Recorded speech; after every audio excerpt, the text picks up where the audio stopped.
but I think it's interesting that as you look at the way that the text is written out, and you think about this being a letter to the 12 tribes abroad,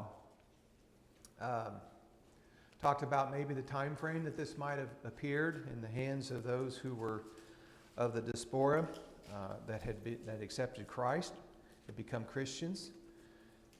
The observation being that this is written largely in a style, it has the feel and flavor of some of the Old Testament wisdom literature. As you read this, you see little, almost half paragraph statements. You see a lot of compare and contrast that is used in the wisdom literature. You see patterns that are repeated so that you can draw inferences from what you're reading. And so the style doesn't really line up narrowly with what you expect of the other epistles to the churches, nor the Gospels themselves. It's just an observation. I don't, again, know what it means in terms of how to read it, other than I think that, as I suggested before, there are some patterns, there are some thoughts that we can derive from how we frame the timing of this communication. I also think there is things that we can look for and draw from the structure in which it's written. And here in the first chapter, I think you see one of those pattern usages of parallelism. And if you don't see the parallelism, you can still understand what it's saying. But if you see the parallelism, you can begin to get a little deeper into the context, into the meaning of what's trying to be communicated. So, having made this observation, and I may never even bring it up again the whole quarter, but it's just an encouragement for you to think about what you read with the mindset that as you hear things that sound similar to some of the other analogies and some of the other parallelism language that you see in the wisdom literature, you might look for that. And if you look for it and see it, it might be that it's intentional.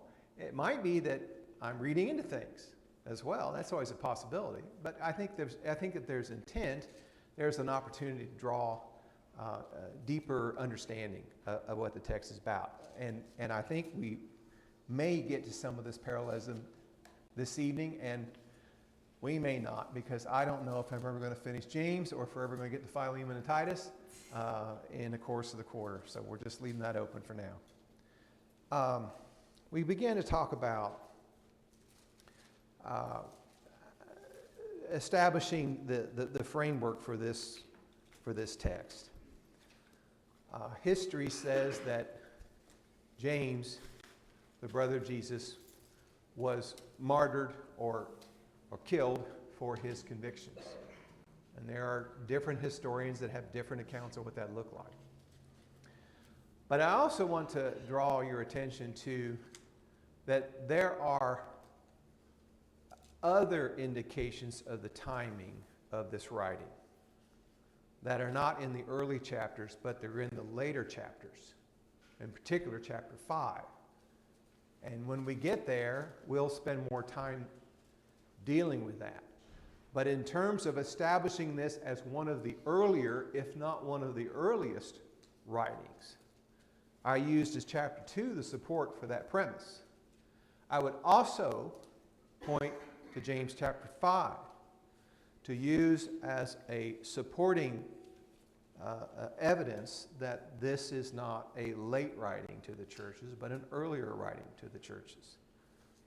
And I think you are seeing unfolding here the anticipated attack on the Jewish nation, and by extension, the attack on the early church, as they were largely and primarily and rightly seen as a Jewish people with a Jewish culture who were just as much the problem as the Orthodox Jews to those who were persecuting them. There was no reason to separate and draw out the Christian Jews from the rest of what was the problem. What was the problem? Why did the occupying nation of Rome turn in violence against the Jews during the time of the early church? We know historically why that is. We know for a fact what was going on. It's not speculation. Why did the Romans turn and put their efforts to put down and subjugate Jewish cities and villages and people? Why did they do it? Was it because they feared their power, their growing power? They feared their growing power. What were the Jews at this time doing that made them more fearful? Growing. They were In number. growing in number, maybe. I don't know about number. They were definitely growing. They were definitely growing in some ways. What were they doing?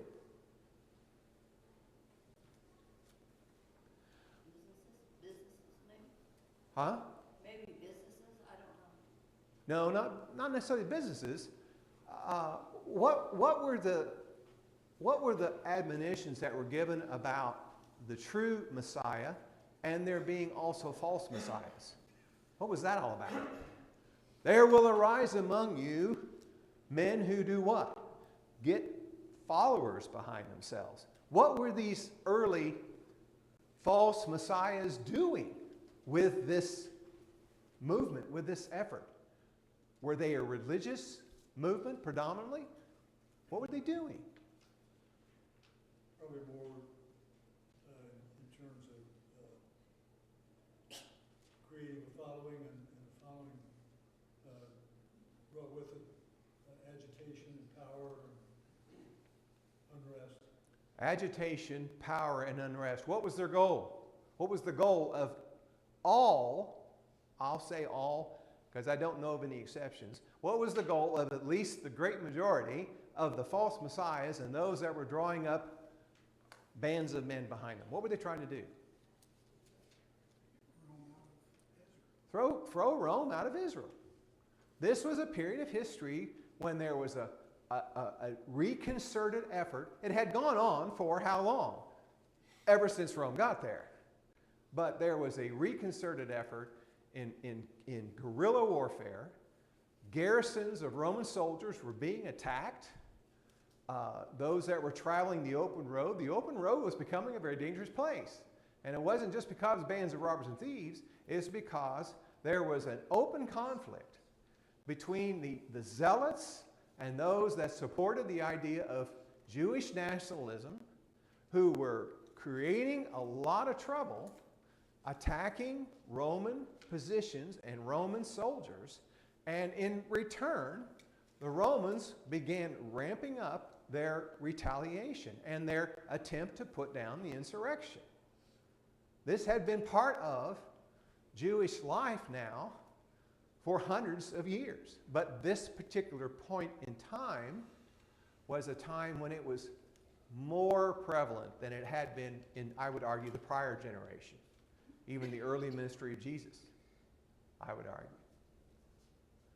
Why do I think that James knows this and talks about it in this book?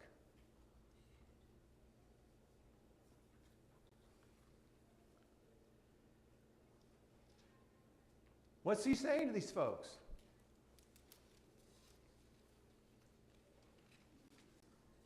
Yes, ma'am. It's a given, expect it, be ready for it, and look at it differently. Should this be any surprise? No surprise. Okay, two things. If you're going to be engaging in guerrilla warfare against an oppressive, conquering overlord nation, common sense, you don't need the Word of God to tell you there's going to be retaliation if you are exercising that kind of interest in overthrowing the Roman garrisons and the Roman power. That just follows. That's what happens. That's a knowledge and understanding of the societies of the day.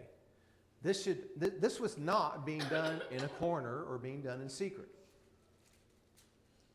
James says you're going to suffer persecution. You're going to suffer trials.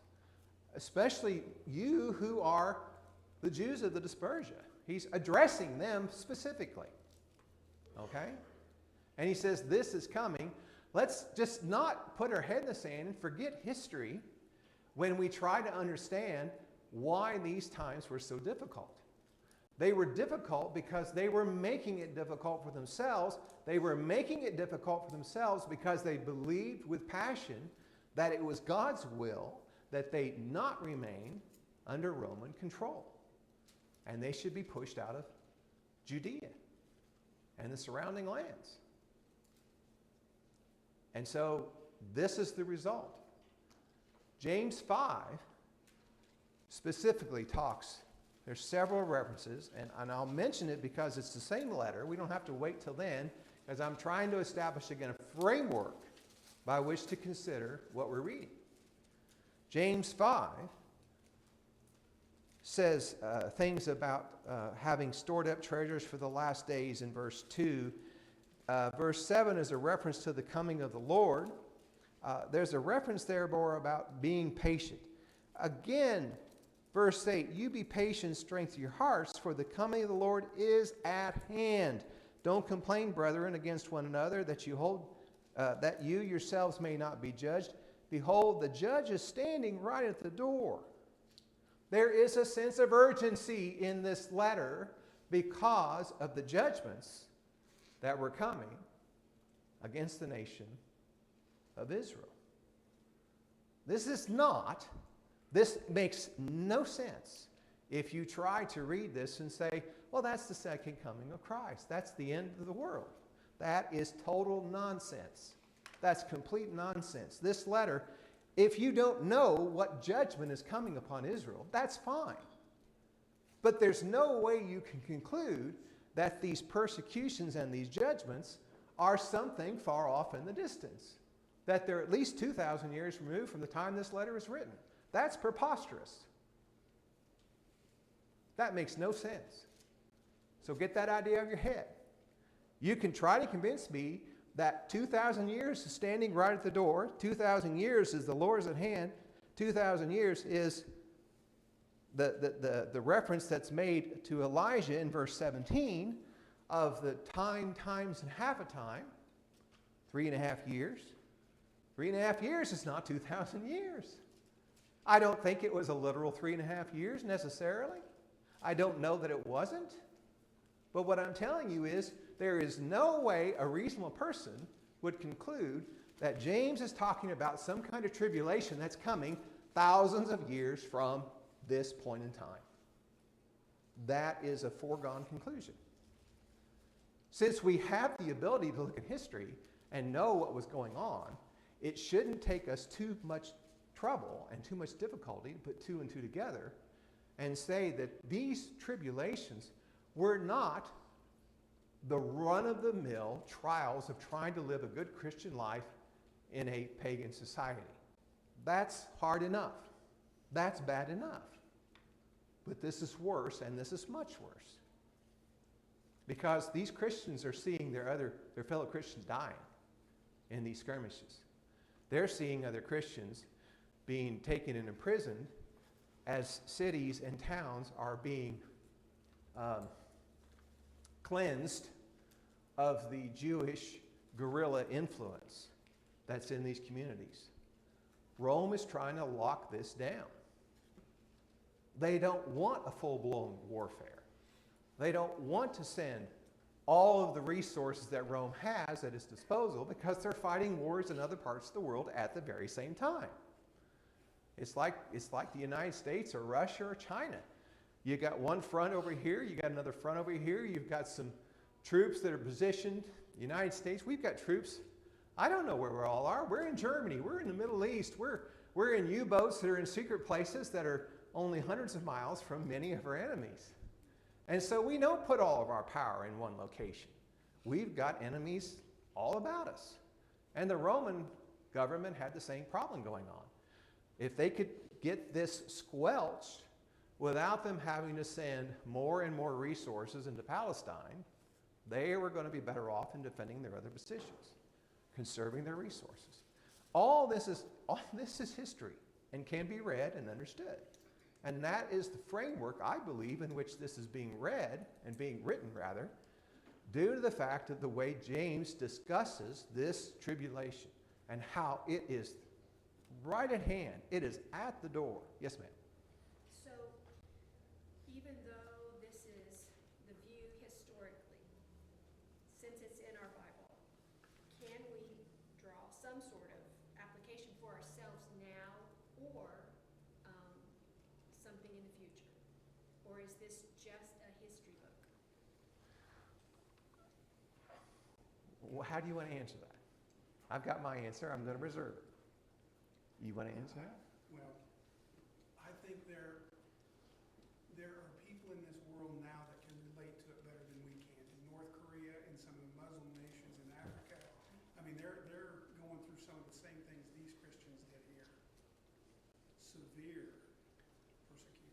That is true.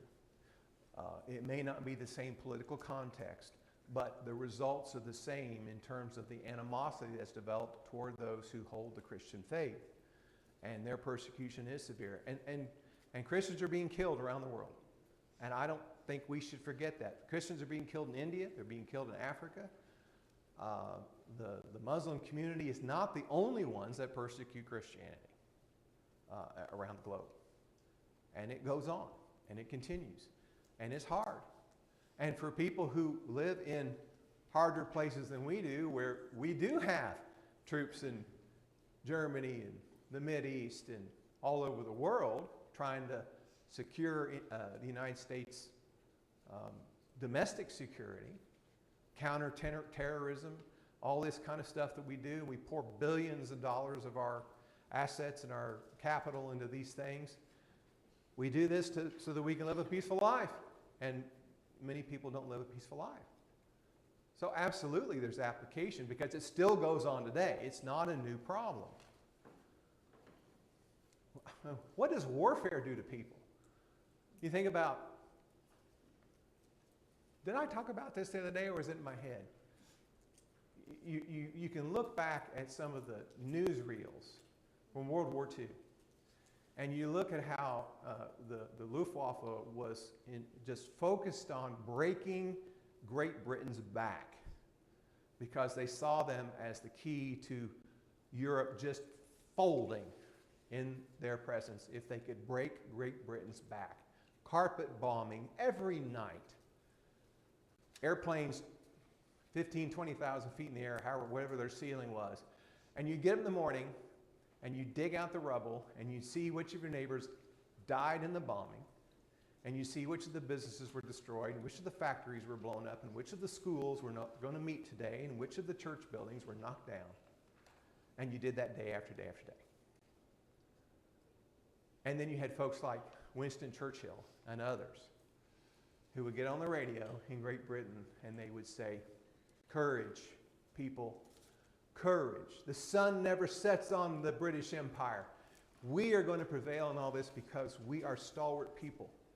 We are people of constitution." And you hear that, and you just climbed out of your bunker for the 50th or 100th time. Do you feel very stalwart at that moment? Do you feel very brave? Do you feel very resolute? Or do you feel defeated? Do you feel despondent? Do you feel crushed? Do you feel depressed? This is real stuff.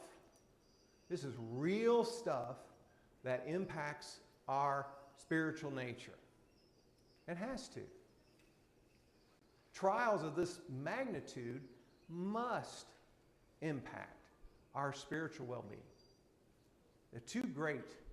These things are too ponderous for them not to. I was just thinking that, in a way, pain is relative, because we may not have this kind of persecution to death like this, but we may go through some emotional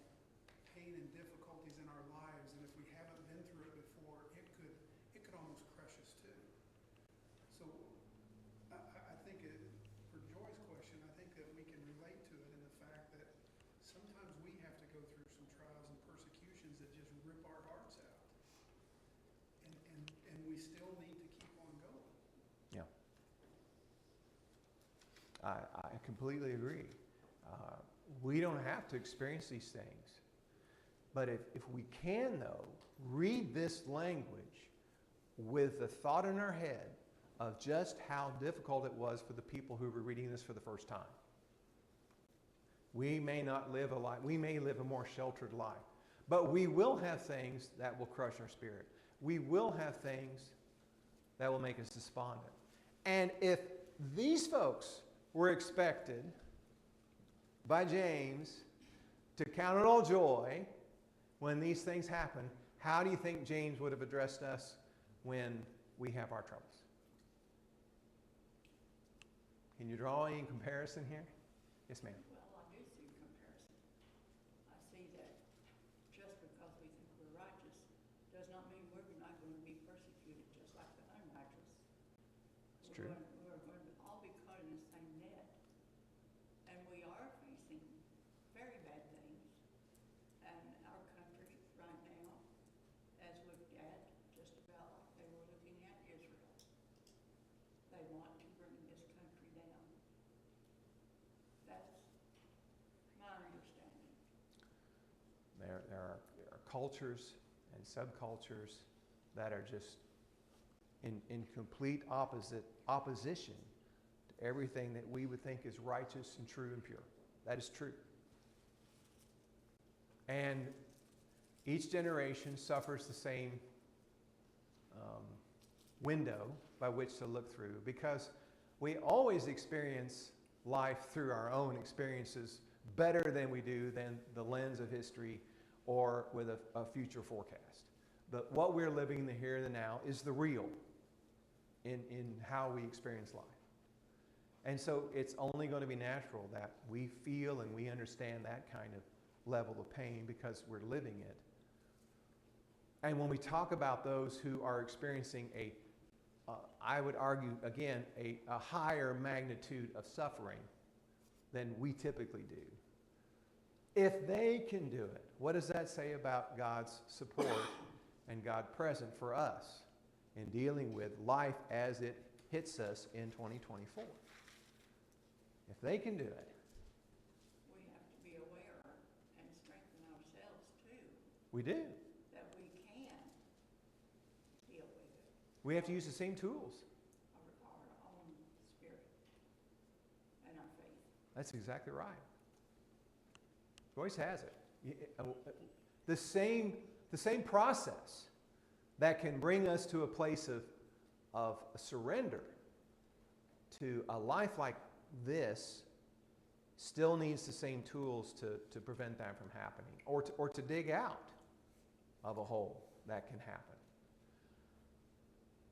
In the things I read of a torrent of mental illness in this nation that has been described as an epidemic. What's interesting about that, oddly enough, just kind of a random side note, but when I was in college, I took a psychology class. The psychology professor made a comment that mental illness is a lot more common in like developed nations than like third world countries, which I thought was kind of interesting. Yeah. And he said the reason that he thinks that's the case, at least, is because the people in third world countries, they've just learned that they have to go on. And I don't know, that's always stuck in my mind. I've always thought that interesting. I mean, I think there's a point to that in that if you're living in survival mode, you may not have the opportunity to turn in on yourself as much as you do in a more developed culture. It's possible that has a part to play in that. We get a little self-absorbed, and that Well, I was about can to say that happen. if you're in survival mode, you are typically going to look out for other people. You have see to how they are. Yeah. you have to defend others. You have to stand for others. And I'm not implying either that mental illness is a result of. It's not self-inflicted in every case, certainly. I don't begin to understand it all, or claim I do. But I do know that self-absorbed people have more Yes. problems that we might call third world problems, right? They're not as much of a problem as they make it out to be sometimes. And in fact, that was another thing that we talked about too. Is like it's true. It's people who tend to focus on themselves more in some way, shape, or fashion do tend to have more psychological problems.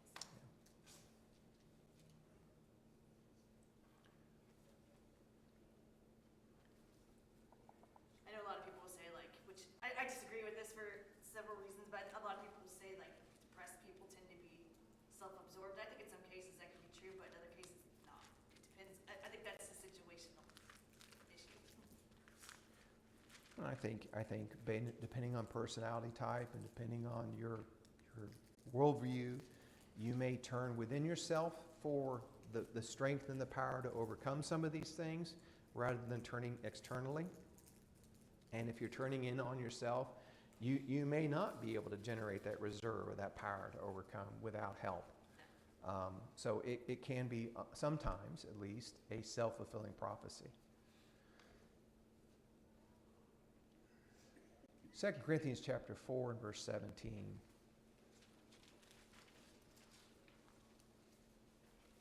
I would argue the Corinthians would have been part of the same kind of persecution, the same kind of troubles. And I think it's also worth noting in 2 Corinthians 4 that, here's some of the things that may get us down are just the normal everyday grind. Verse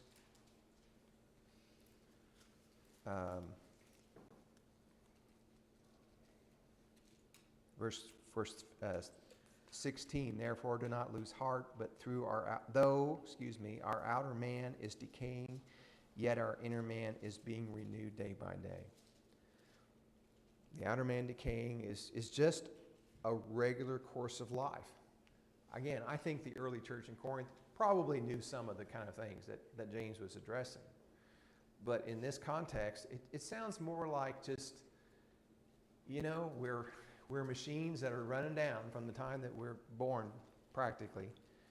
The outer man is going to decay. The inner man is being renewed day by day. For, verse 17, momentary light affliction is producing in us an eternal weight of glory far beyond all comparison. While we do not look at the things which are seen, but at the things which are not seen. Why might you not want to look at the things that are seen? Doesn't that sound like you're stumbling around with some sort of bag over your head? Is that a state of denial? Why is that an admonition in verse 18? While we look not at the things that are seen, but at the things that are not seen. For the things that are seen are temporal, the things which are not seen are eternal. How am I supposed to do that? How am I supposed to not look at the things that are the here and now? How do I practically do that? Isn't that where the faith comes in? The things that you have learned, supposedly, in your life. That there are things that we can't understand right now, but we do have faith that eventually they will work for our benefit. Very good. I know I can think of the folks who have been at this game longer than I have. And I can look at their lives and I see the ones that I want to emulate. And I see the ones that I don't want to emulate. And the ones I want to practice, the ones I want to pick up after, are the ones who are living with joy even though the outer man is decaying day by day. It's hard for me to think of someone who, as an old person, who I know their bones ache, I know their joints ache, I know they don't like getting out of bed in the morning. And you would think this person was just the happiest person you ever met. And you go, oh, what are they so happy about? They're all broken down old people. Right? But that's only if I'm looking at the outer man. And I'm to look at the inner man where I see beauty and wisdom and patience and a calm spirit and a hope for a better tomorrow. And James wants the dispersion to be those kind of people who are not looking strictly, wholly, singly at the things they're experiencing, the trials, the persecutions. Count it all joy. It's a light, momentary affliction. It's not even described what it is in 2 Corinthians 4. What's a light, momentary affliction? Does that mean it goes away after a couple of days? If you've got broken knees and arthritis in your back and pinched nerves and on and on. Is that a light momentary affliction? I don't mean to make fun of anyone who's experiencing that in their life. I don't mean to take it lightly. But that's what the verse says. Yes. A couple things you'd asked about, something about ways to view it as temporary, and I was thinking about the amount of time and attention that we spend reinforcing either the affliction, it's kind of like what Samantha was saying, the affliction or what is to come.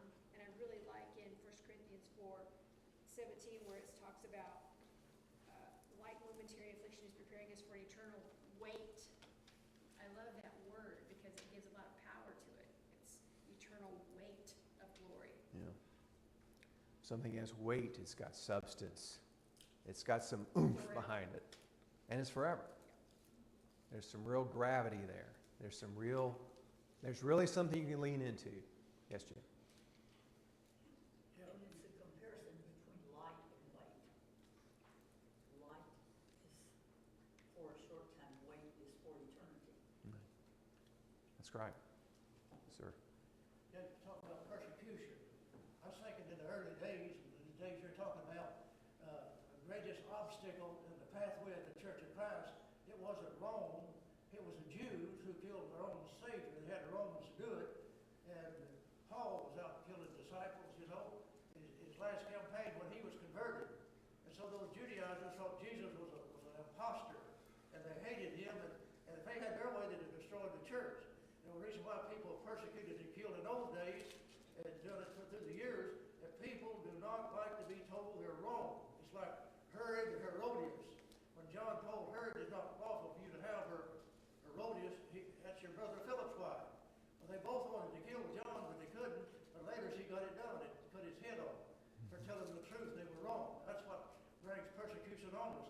If we reprove, rebuke, and exhort, as God would have us to with the whole council, people from time to time is going to hate us, and sometimes they'll kill us like they did in the early days.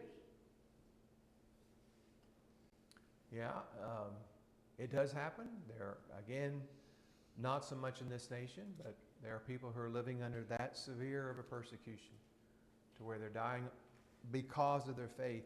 If we are not giving our lives physically, what's the scripture say about dying for our faith? Even if I'm not physically dying, what does it say?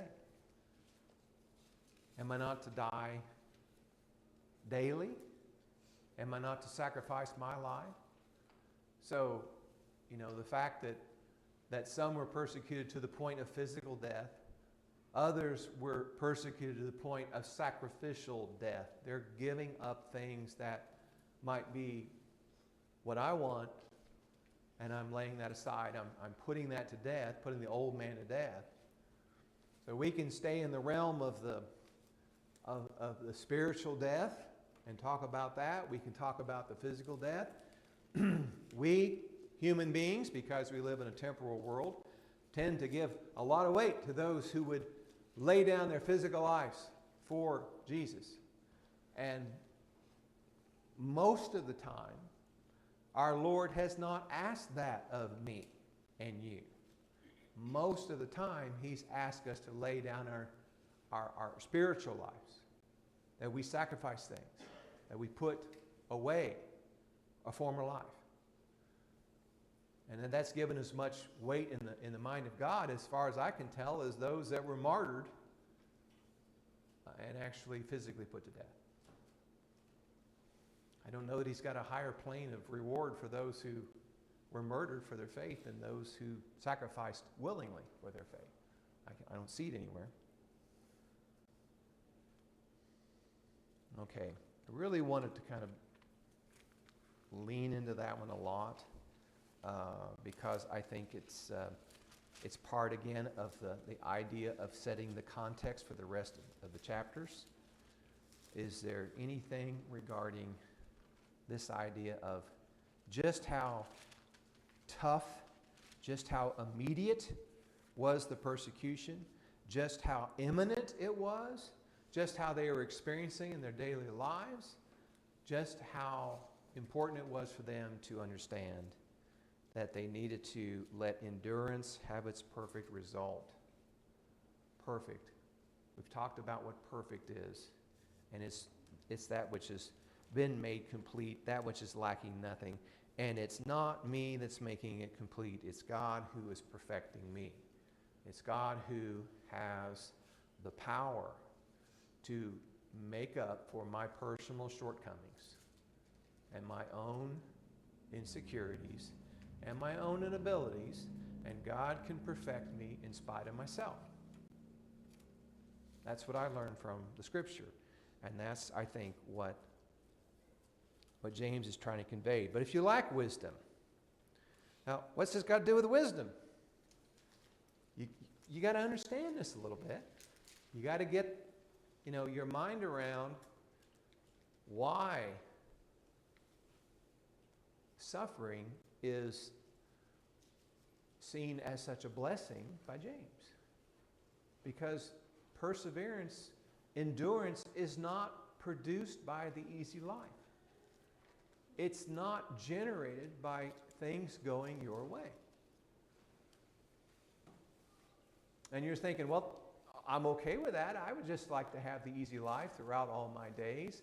But then when the hard times come, and they will, what are you going to fall on? What are you going to fall back on? What are you going to lean into then if all you have known is things go my way? And James already knows that's not going to happen, so he's not going to encourage them to seek the easy life and to seek the easy road, but rather to appreciate how these experiences are toughening them up spiritually, toughening them up mentally, so that they can move forward and they can deal with it when it gets bad and when it gets worse. If you like wisdom, wisdom means you got to have God's knowledge applied. That's all wisdom is in the Scriptures. It's all it is in the Old Covenant for sure. I believe it's the same definition in the New Covenant. If you lack wisdom, you lack the application of God's knowledge. Because we can know it and not have wisdom. We can have wisdom in man's things, man's education, and not have God's wisdom. So this is an applied knowledge of God. If you lack an applied knowledge of God, you need to ask, who gives to all men generously and without reproach, and it will be given to him. James seems pretty sure about that. What would be the fly in the ointment, according to James? All I'm going to do is ask, and he's going to give it to you. So what's the fly in the ointment? The next verse.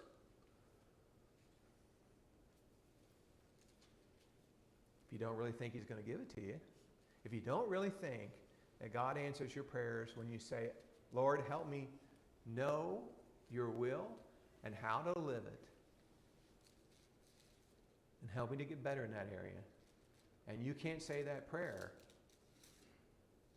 with the real expectation that God will have any bearing on your life, you think God's going to give you what you're asking for? I see a hand. Yes, sir. Yeah. kind of talking about praying. The Bible says pray without ceasing. We need to be like Daniel and set time to pray, keep praying. We're not to be like the soldier during the war. He said, Lord, since I haven't bothered you for 20 years, if you get me out of this pickle, then I won't bother you for 20 more. We can't be like that. We got to continue to pray and believe and put faith to our prayers. And God will answer them in our obedience to law. Yes, ma'am. Well, I was thinking too, which I kind of appreciate what you just said, Jim, but I was thinking like, I think sometimes why we might doubt that God is going to answer something like that is because we don't really have a good understanding of who God is. I think some people think that God doesn't really want to help them at all, and you just have to do what he says, and that's all he ever cares about.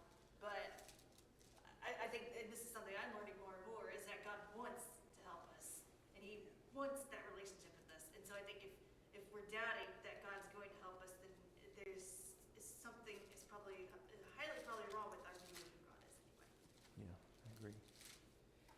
Do you think that, going along with what Samantha just said, do you think that fearing to pray these things, like praying for wisdom, and I even had a lady tell me once, oh, don't pray for patience because you don't want that lesson. So do you think that fearing to pray that is the same as doubting? Is fearing the same as doubting? I think it can be. I don't think it has to be. I mean, you got to define your terms a little bit. Fear as in a, You're afraid to ask for it, which I can see why somebody might be, because sometimes praying to God about something means admitting a problem to yourself, or just that there's a problem that you don't want to face up to. And so I can see why fear might be a factor, but I don't think it's the same as doubting. Doubting is kind of a doubt about God himself, whereas fear is, again, it depends on the circumstance, but I think fear is more of a somebody help me, I don't know what I'm trying to say. What was that? Personal or? I mean, yeah, I think it is. I think it could be more of a, there's many different reasons why somebody might fear, but doubt seems to be more of an issue with you don't really understand God as well as you could, so. I think this would be a good place to start next class, because I want you to look at verse 8 and thoughts of what we're reading in verse 6. Verse 8? Verse 8. Because I think if we can understand what being double-minded is, I think that'll help get us the answer to your question. Okay? So let's work on picking up with that. So you need to rephrase your question on the next class period, which should be Sunday morning, and we'll start there and see if verse 8 helps us get a definitive answer. Okay? All right. Thank you for all your help this evening.